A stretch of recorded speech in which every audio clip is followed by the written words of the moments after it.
50 years old, $0 saved for retirement. If that's you, you've probably typed some version of that into a search bar late at night, half hoping the internet would tell you it's fine, half bracing for it to tell you it's over. It's neither. Being 50 with nothing saved doesn't mean you're doomed, and it doesn't mean this is going to be easy. It means you're starting a real project today with specific tools, and we're going to walk through exactly what those tools are and how to use them. Quick note before we get into it, this is education, not financial advice, so for your own numbers and your particular situation, talk to a licensed financial advisor. What we're covering here is the realistic version of a catch-up plan, not a fantasy, not a scare tactic, just the actual moving parts. If this is useful to you, hit like, drop a comment with where you're starting from, and subscribe, because this channel is built for exactly this stretch of life. Let's get into it. Let's start with the account most of you already have some connection to, even if you've never put $1 into it, the 401k. That's the retirement account offered through your job. Money comes out of your paycheck before you see it, goes into an account in your name, and in most cases, it isn't taxed until you take it out in retirement. That's the mechanism. Now here's the part that actually matters if you're starting from zero, the employer match. Some companies will put in money of their own, on top of what you contribute, up to a certain amount. Think of it as your job saying, for every dollar you put in, we'll add some more, as long as you meet a minimum. That match is not a bonus. It's not a nice to have. It's compensation you've already earned and simply haven't collected yet. If your employer offers one and you're not contributing enough to get all of it, that is the very first thing to fix before anything else on this list. One more term worth knowing here, vesting.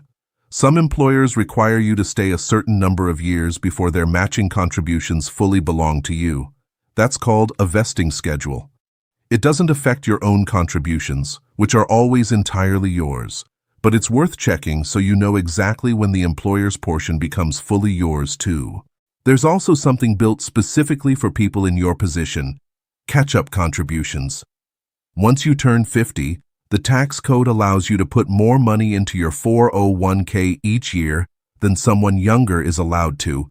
The logic being, you have fewer years left to save, so you're given a bigger door. The exact extra amount changes from year to year, so rather than repeat a number that might already be out of date by the time you're watching this, go straight to the source. The official IRS website lists the current 401k contribution limit and the current catch-up amount for anyone 50 and over, updated every year. Bookmark it. Here's your action for this segment, and you can do it today.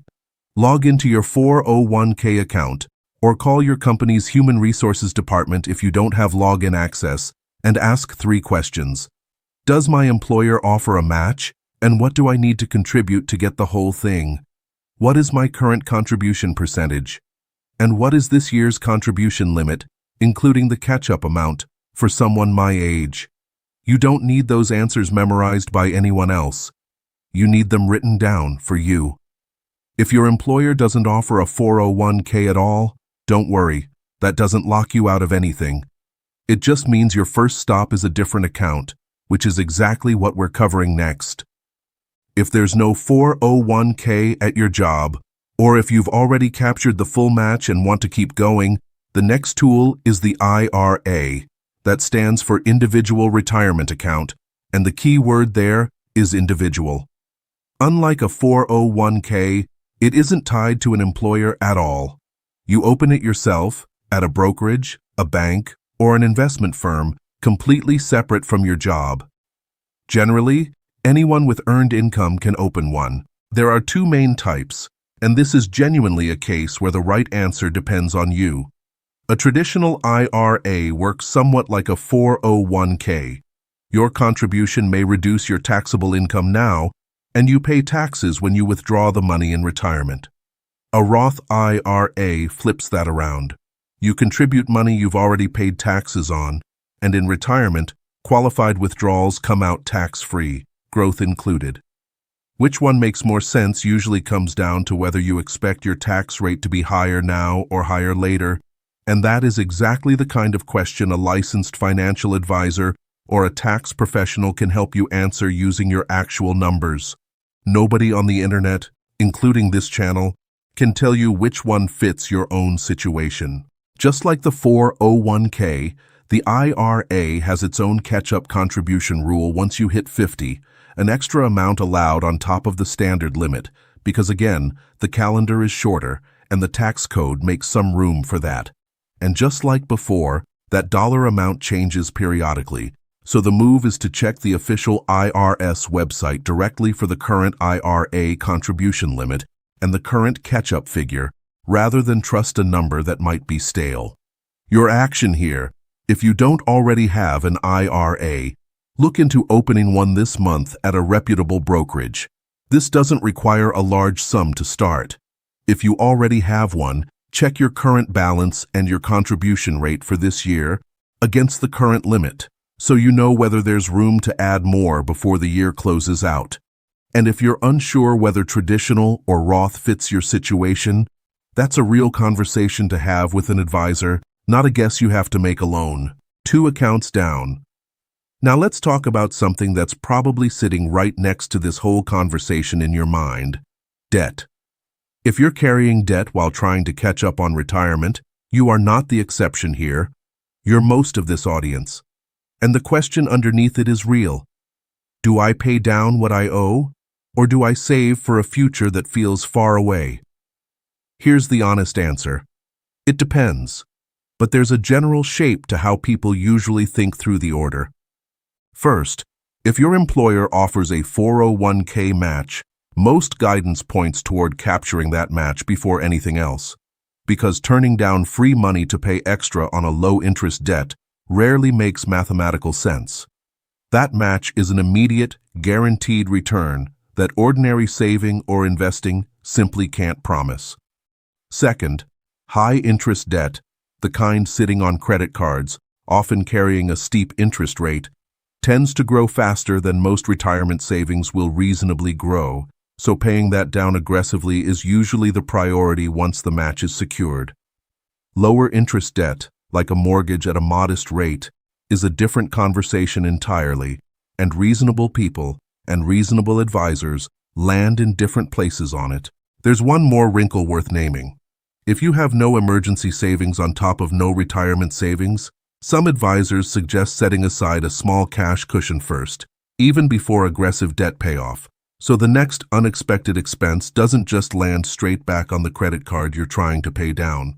Again, exactly how you weigh that against your own debt is something worth running by a professional who can see your full picture, not a general rule from a video.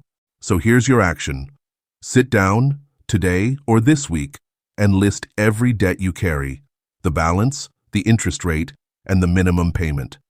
Not from memory, pull the actual statements. Most people carrying debt for years have never seen it laid out on one page, all at once. And that single page changes the conversation from a vague worry into a specific, solvable list. Once you have that list, you're in a position to actually plan, either on your own or with an advisor, instead of making decisions based on a general sense of dread. Debt is one piece of the picture. The other piece, the one most people your age have never actually looked at directly, is Social Security. Here's something worth knowing. Even if your retirement account balance is at zero, you have likely already been building something else for years without realizing it: Social Security. Every year you've worked and paid into the system, you've earned what are called credits, and once you've earned enough of them over your working life, you qualify for a monthly benefit in retirement, calculated from your earnings history. This isn't a bonus program. It's something you've been paying into with every paycheck, and it's worth understanding what you've actually built. The Social Security Administration keeps a running record of exactly what you've earned and what your estimated benefit would be at different ages, and you can see it yourself, for free, on their official website. There, you create an account, verify your identity, and pull up your Social Security statement, which shows your earnings history and your estimated monthly benefit at a few different claiming ages. That word, ages, is where the next real decision lives. You can generally start claiming Social Security earlier, which typically means a smaller monthly check that starts sooner, or wait longer, which typically means a larger monthly check that starts later. Neither choice is automatically right or wrong. It depends on your health, your other income, whether you're still working, how long people in your family tend to live, and what you need month to month. There's also a related wrinkle. If you claim early and keep working, your benefit can be temporarily reduced based on how much you earn until you reach what's called full retirement age, the age the Social Security Administration sets as the standard for your birth year. The exact age and the exact earnings thresholds are set by the administration and are best confirmed on their official website for your own birth year. This is one of those decisions truly worth discussing with a financial advisor or directly with the Social Security Administration, because the exact rules involved depend on your own work history. Your action for this one is simple and takes about 10 minutes. Go to the official Social Security website, create your account if you haven't already, and actually read your statement. Not skim it, read it. Look at your earnings history for accuracy, and look at the estimated benefit numbers at the different ages listed. That page alone will tell you more about your real retirement picture than a rough guess ever could, and it costs you nothing but 10 minutes. Now, all of this assumes you have some room to work with, some ability to contribute, to pay down debt, to plan. So let's talk honestly about what to do if that room feels very, very small. Maybe you're listening to all of this thinking, that's great, but I don't have extra money lying around. I'm barely covering what's already on my plate. If that's you, here's the honest truth. The amount you start with matters far less than the fact that you start and that it's automatic. Even a small, consistent contribution, say, as an example, $50 a month, moved automatically from your checking account into a 401k or an IRA before you ever see it or have a chance to spend it, behaves very differently from money you mean to save but never quite get around to. That's not a prediction of what it'll grow into. That's simply an example of the mechanism. Money that's invested doesn't just sit there. It grows on top of its own growth over time, and the earlier that process starts running, even at a small amount, the more time it has to work in your favor. Nobody can promise you a particular outcome from that. Markets move, returns aren't guaranteed, and anyone who tells you otherwise is already a red flag, which brings us to something important.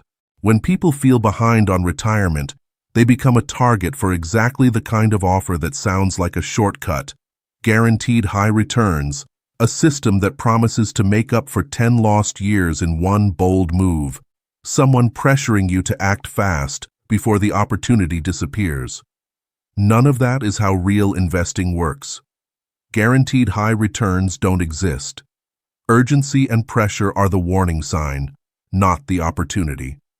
If it sounds like it fixes everything at once, that is exactly the moment to slow down, hang up, and check with a licensed independent advisor before moving a single dollar.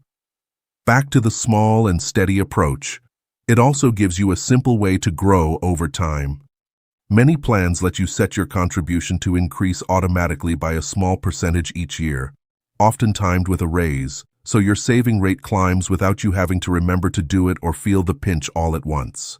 Last action here, pick a number you can realistically sustain, even if it feels small, and automate it this week. A transfer that happens without you having to decide every single month whether to do it. Consistency, not size, is what actually builds this over the years you have left. So here's the big picture, all together. You check what you actually have, your 401k, your IRA, your Social Security statement, your debts, because you can't build a plan on numbers you're guessing at. You capture any free money on the table, you handle high-interest debt with intention, and you use the extra room the tax code gives you at your age, the catch-up contributions, on whichever account fits your situation, ideally with a professional looking at your own numbers. This week, do 3 things. Log into your 401k or ask about one at work. Open or check your IRA and create your account on the Social Security website to read your actual statement. 3 logins, most of an hour, and you'll know more about your real position than you did 5 minutes ago. It doesn't matter that you're starting at 50. It doesn't matter that the number today is 0. A comeback isn't built in one dramatic move. It's built one account, one automated transfer, one honest look at the numbers at a time, starting today. Next time, we're going deeper into one piece of this plan because there's more to unpack on exactly how much you might actually need going forward. Until then, take care of yourself the way you're learning to take care of this. Your comeback starts now.